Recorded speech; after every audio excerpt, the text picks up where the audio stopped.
Hey everybody, welcome back. Today we're going to be doing another speaker upgrade video.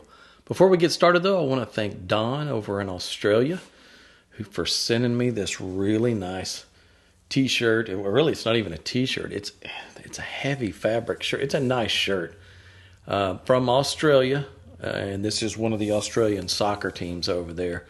Don, I think that's awesome. I love it. I love the soccer shirts, and I appreciate it very much. Thank you, Don. Now, today's speaker upgrade. This is another Wharfedale speaker. We've upgraded a lot of Wharfedale speakers. They're a big company. They've got a lot of product out there, and they do some pretty decent engineering. But let's face it, all their models are built to a price point, and sometimes that price point is fairly low. And the customers that own these things were hoping and expecting a little more performance out of them. So they send them to us, and we do little upgrades on these things and see how far we can take them. And this one was a good candidate for upgrades. It's the 10.1 Diamond model.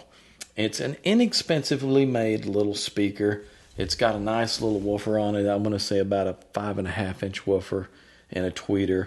Kind of cheesy, plasticky frames and stuff on this thing, but the material that it's made out of, not too bad, and it didn't require a lot of correction. The drivers were fairly well behaved.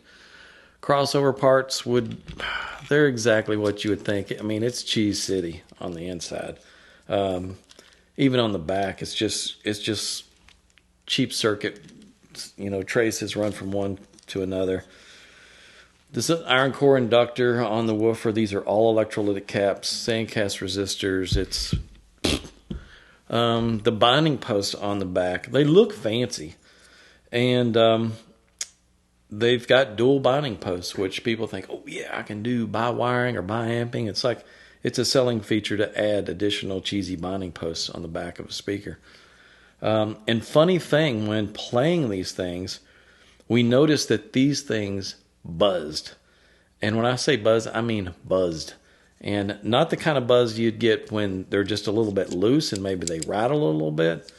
No, with them all the way tight at a given frequency, for no reason, right at that frequency, they just go bzzz. Just like that. It was awful. So, not a big fan of these things. And of course, the backs of these things, the terminals that are, that everything's connected to, are steel. The nuts on the back of it are steel. So it's just super cheese. So, but how did it measure? Measured pretty well, actually. Fairly well balanced. Let's look at an on-axis frequency response, and we can see it's pretty smooth all the way across. There's a little bit of a knee in the woofer's response, but it's not too bad. Because these things have dual posts, I can disconnect one and shoot them individually. So I was able to shoot the tweeter and the woofer individually, and the little tweeter there is fairly robust. It would cross fairly low. It was crossing at just below 2K hertz, around 1800 hertz or so. Looked okay. Again, just that little knee in the response of the woofer was the only thing that stood out in the frequency response. And so then the next thought when I see that is it just an amplitude problem, or is there stored energy there? So I immediately flick it over into spectral decay, and let's look at the spectral decay. And you see where the little hump is there in the spectral decay, and you can see there's just a little bit of stored energy there. So there's going to be a little bit of brightness there. It may not be the kind of brightness that immediately grabs your attention and makes you think, oh man, that's bad. But over time, listening to it for a while, it may start to feel a little fatiguing because of that little hump there and because it's ringing a little bit there. But it's, again, not bad, but there is a little bit there. And then the horizontal off-axis response drops off fairly evenly. Looks good in that regard. And the vertical off-axis looks great. A lot of that has to do with how they scalloped this tweeter and scooted it in as close as possible to the woofer. So they got close center-to-center spacing. So as you move up and down, you're not changing the time arrival of one woofer versus the other one too much. And so it's maintaining a pretty even response. the impedance response. It does dip down fairly low. It dips down to 3.7 ohms in the impedance, so keep that in mind if you don't own these things and you're looking at them. It's a little bit of a low impedance load.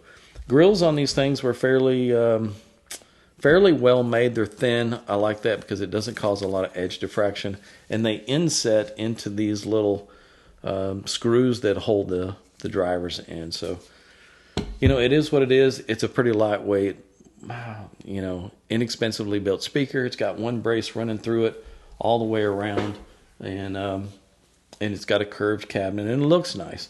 It's got a couple of ports on the back. As you can see there on the back, a couple of ports.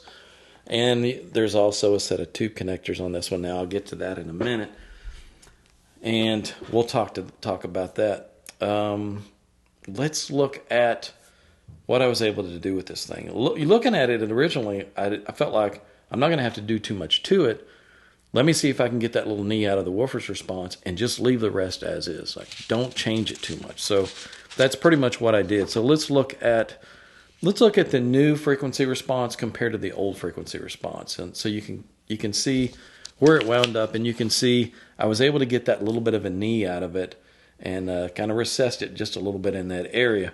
And if we look at the spectral decay compared to where it was, you can see that a little bit of that ringing has gone out of it.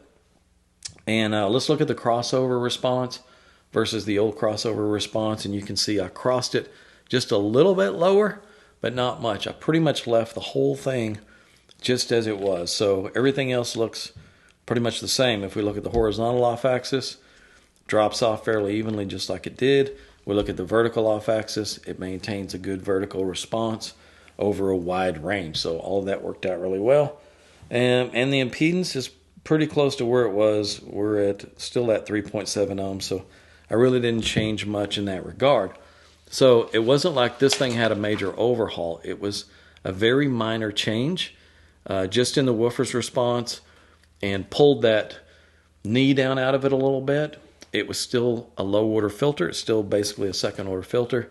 I just got a little more aggressive with it and notched that out of it. So that was all I was doing to it, just to fix that. Now, this speaker actually belonged to one of my employees, and so we had the pair here. So we were able to do something that I don't normally do, and we're going to have a little fun with this. I'm going to share it with you, and I'm going to talk about what we were able to do with this thing. So because Chris owned this pair, and we had a pair of them here, we were able to listen to them and do some sound clips. And then once the upgrade was complete and I installed it in there, everything for Chris, we were able to do some sound clips again.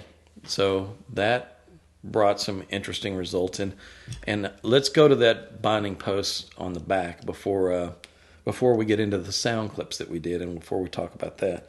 I drilled these out a little bit to put tube connectors in the original binding post plate, but they're angled.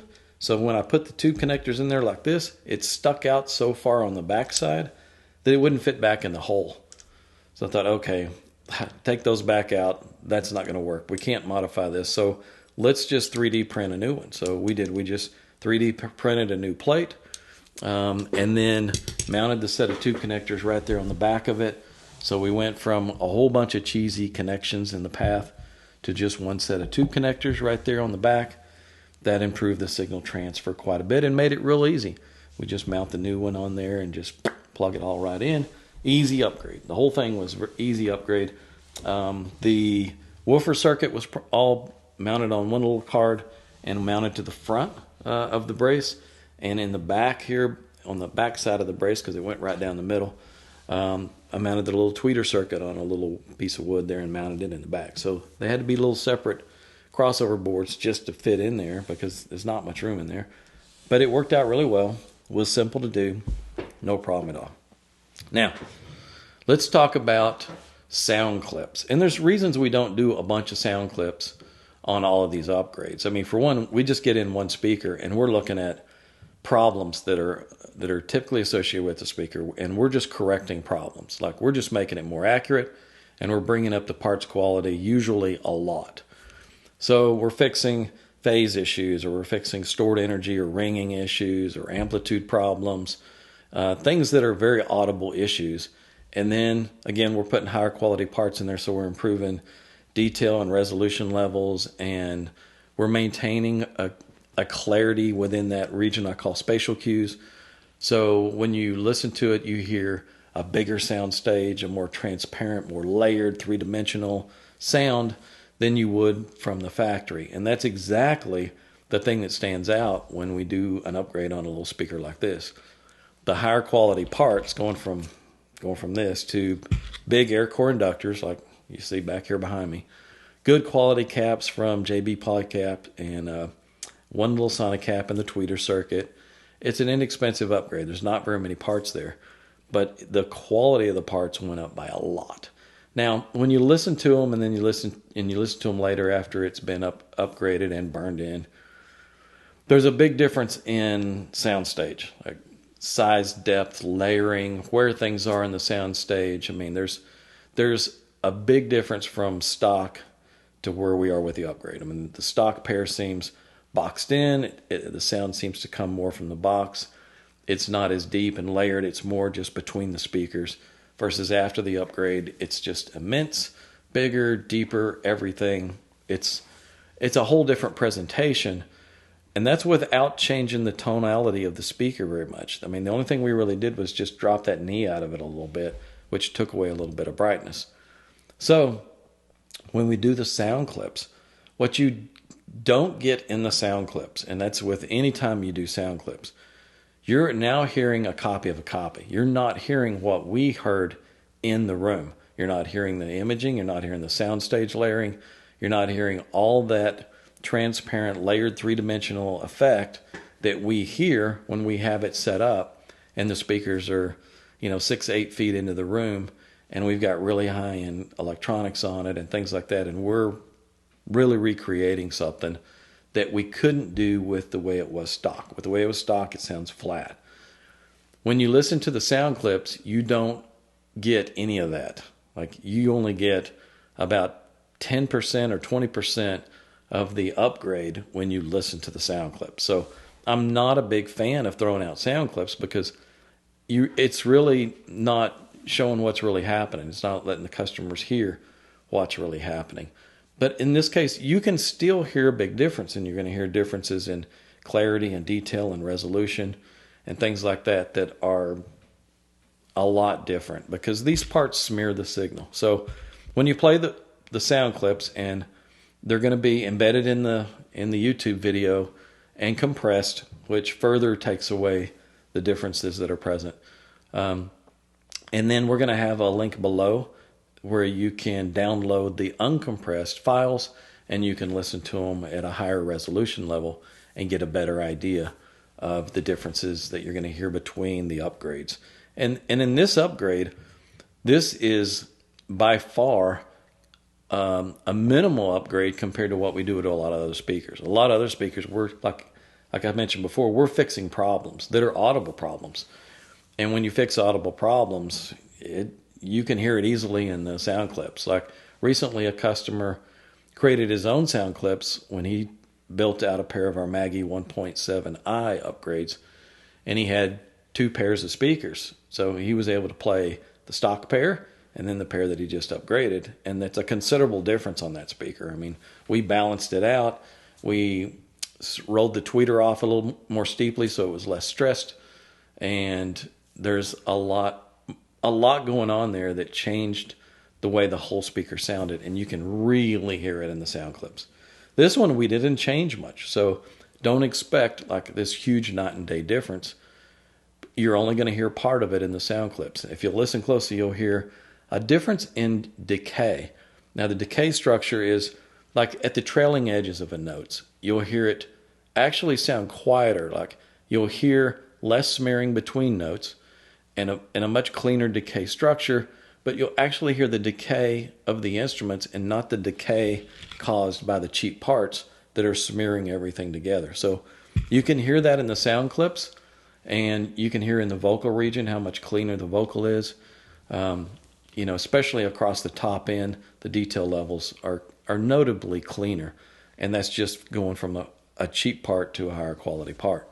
And I know I teach this stuff all the time. I'm always preaching what's in the signal path, various parts in the signal path, going to tube connectors, doing away with cabinet resonances and things like that. In this case, we're not even exciting the cabinet enough for you to hear a lot of resonances. And this one doesn't have a lot. It's a small cabinet with a brace running through it. We did add a few little strips of no-res on each of the sides. That's the only place we put any of the no-res. The top was kind of covered by the ports and stuff, so just a few pieces in there to help with the main panels, but there really wasn't a huge resonance problem on these things. So listen to the sound clips. We're going to do, first one that we play is the stock speakers, and then the second clip following right behind it is the same speakers after the upgrade. So give those a listen and see what you think.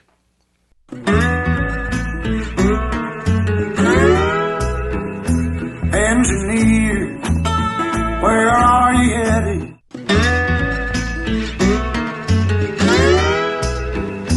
Engineer, where are you headed?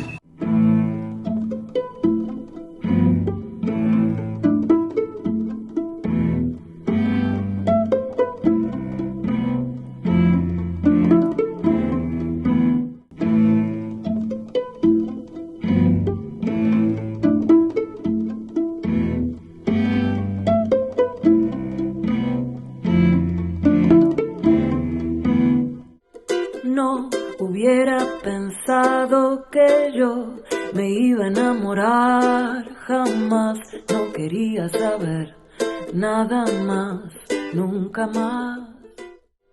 No hubiera pensado que yo me iba a enamorar, jamás no quería saber nada más, nunca más.